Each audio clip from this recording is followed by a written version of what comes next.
அம்மா இறந்தப்போ ஏன்டா இப்படி வச்சுன்னுக்கிறீங்க, அந்த அம்மா இப்போ தான் இறந்துக்கிறாங்க, பயனேறில் டைமில் சொல்கிறேன், வச்சுன்னுக்கிறாங்க, அந்த அம்மா இப்போ தான் இறந்தாங்க, ஒன்று சேர்ந்து வேலையை பாருங்கடான்றது அப்போது.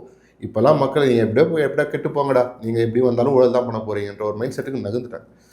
நீங்கள் ஒரு தனி மனிதனோட மாஸ்ன்னு ஒன்று இருக்கு இல்லையா, மாஸ்னா மக்கள் மத்தியில் இருக்கிற ஒரு லவ், அந்த லவ் சொல்ல பற்றி பேசுகிறேன், மாஸ்ன்னு நான் வந்து அதை டேர்ம் பண்ணுறேன். அது வந்து இன்னைக்கு விஜய் அண்ணாக்கு தான் அதிகம். ஓகேங்களா, அவர் சுற்றுப்பயணம் இன்னும் போகலை. ஓகேங்களா, சுற்றுப்பயணம் போக ஆரம்பித்ததுக்கு அப்புறம் நீங்கள் கவனிப்பீங்க அதோட வேவ் லென்த் எப்படி இருக்குது அப்படின்ட்டு.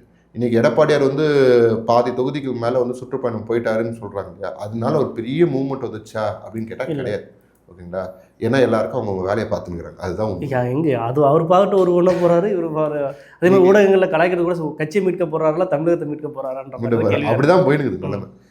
இவர் ஸ்டாலின் அவர் ஆரம்பித்தார், அவர் கவர்மெண்ட் பஸ் எல்லாம் ஆளை கூட்டு வந்து நிப்பாட்டினாங்க, அங்கங்கே ரோடை பிளாக் பண்ணாங்க, மக்கள்லாம் அவதிப்பட்டாங்க, அதெல்லாம் ஒரு பக்கம்.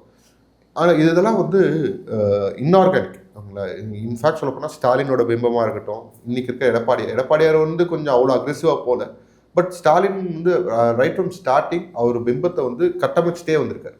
அது ஆர்கானிக் கிடையாது, அது வந்து கிரியேட் பண்ணப்பட்ட ஒரு ஆரா, அந்த கரிஷ்மா வந்து கிரியேட் பண்ணப்பட்டது. அது வந்து நீங்கள் you should keep on fuelling. நீங்கள் அதை ஃபியூல் பண்ணினே இருந்தால் தான் அது வந்து ரன் ஆகும். நீங்கள் ஃபியூல் பண்ண நிப்பாட்டினீங்கன்னா அது ரன் ஆகாது, அந்த ஷோ வந்து ஆஃப் ஆகி போயிடும்.